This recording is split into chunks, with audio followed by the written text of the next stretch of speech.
Bismillahirrahmanirrahim.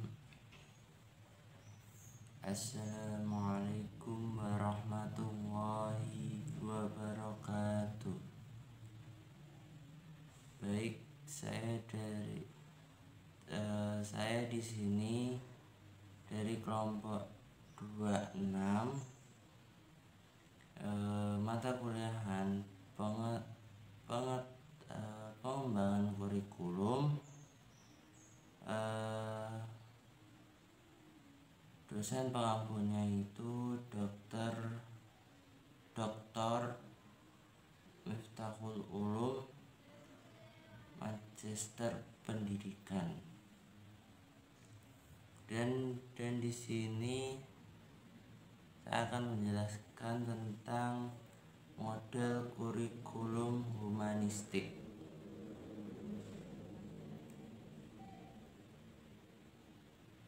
Munculnya yang pertama itu pengertian kurikulum humanistik.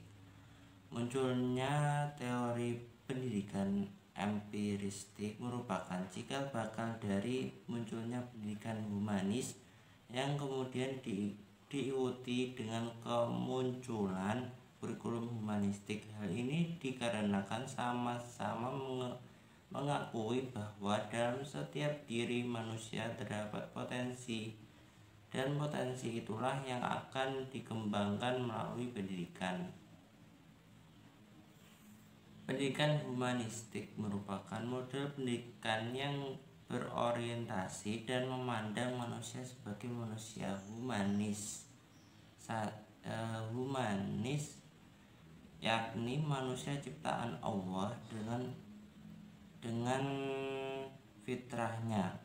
Maka manusia sebagai makhluk hidup, ia harus mampu melangsungkan, mempertahankan, dan mengembangkan hidupnya.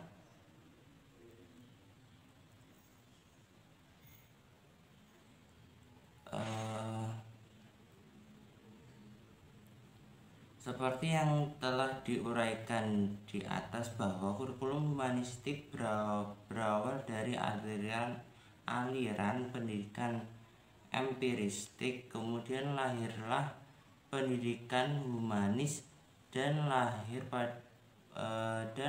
pula kurikulum humanistik, sehingga kurikulum humanistik dikembangkan oleh para ahli pendidikan humanis, yang mana kurikulum ini berdasarkan konsep aliran pendidikan pribadi, yaitu John Dewey dan J.J.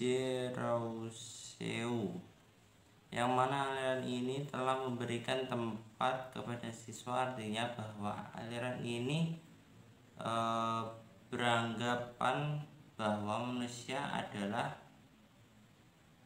yang pertama dan utama dalam pendidikan, maka manusia subjek sekaligus objek dalam pendidikan, dan juga manusia memiliki potensi, kekuatan, dan kemampuan dalam dirinya, bukan seperti yang dikatakan oleh para nativistik bahwa manusia tidak ubahnya gelas kosong yang harus diisi oleh guru.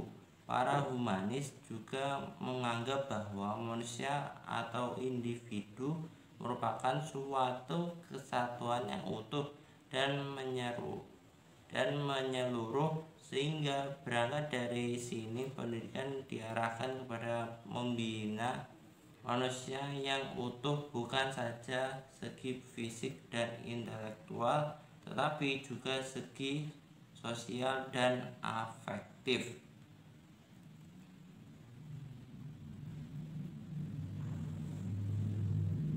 Menurut para humanis, kurikulum berfungsi menyediakan pengalaman atau pengetahuan berharga untuk membantu memperlancar perkembangan pribadi murid.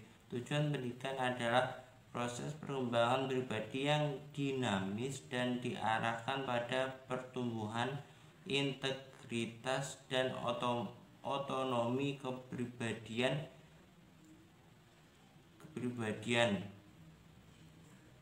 Konsep kurikulum humanistik memandang kurikulum sebagai alat untuk mengembangkan diri setiap individu siswa. Yang kedua itu karakteristik kurikulum humanistik.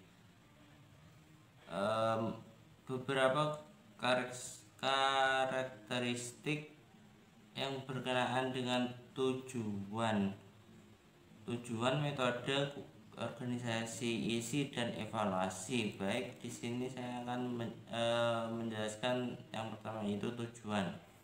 Ahli humanis fungsi kurikulum memberikan pengalaman secara intrinsik tercapainya perkembangan dan kemerdekaan pribadi. Yang kedua yaitu metode. Kurikulum humanis menuntut hubungan emosional antar guru dengan anak didik melalui suasana belajar yang menyenangkan. Yang ketiga yaitu organisasi isi.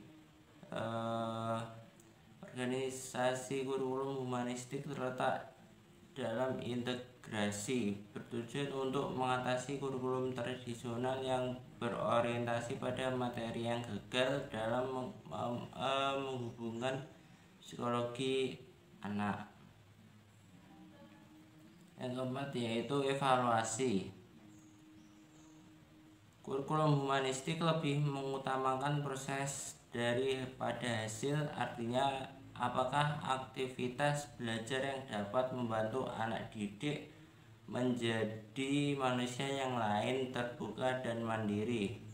Dalam evaluasi, kurikulum humanistik berbeda dengan yang biasa. Kegiatan belajar yang baik adalah yang memberikan pengalaman yang akan membantu para siswa-siswi memperluas kesadaran akan dirinya dan orang lain dan dapat mengembangkan potensi-potensi yang dimilikinya.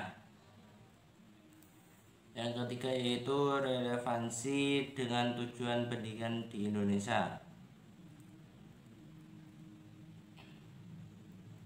Berdasarkan tujuan kurikulum humanistik tersebut, maka relevansi konsep pokok kurikulum humanistik dengan tujuan pendidikan di Indonesia adalah terletak pada niat dasar humanistik untuk tidak hanya membina domain kognitif saja, tetapi membina domain afektif dengan unsur-unsurnya yang pada gilirannya dapat mewujudkan perilaku yang mencerminkan tergambarnya kepribadian yang utuh.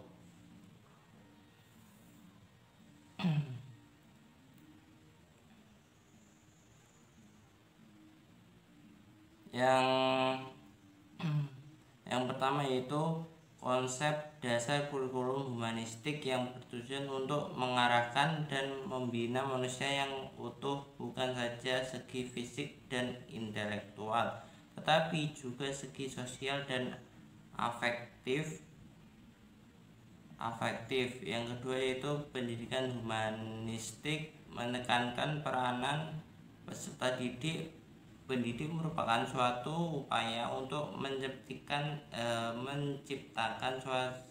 situasi yang permisif, relatif, akrab. Berkat situasi tersebut, anak mengembangkan segala potensi yang dimilikinya. Hal ini dapat mendorong ke arah pemikiran seorang peserta didik memiliki sikap disiplin, berani bertanggung jawab. Pada gilirannya, hal itu dapat untuk mewujudkan gambaran manusia cerdas, memiliki pengetahuan dan keterampilan sehat jasmani dan rohani, serta memiliki kepribadian semakin mantap atau jelas.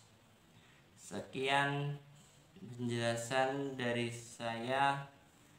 Bila ada kekurangan maupun kejelasan, mohon dimaafkan. Ihdinas siratal mustaqim. Wassalamualaikum warahmatullahi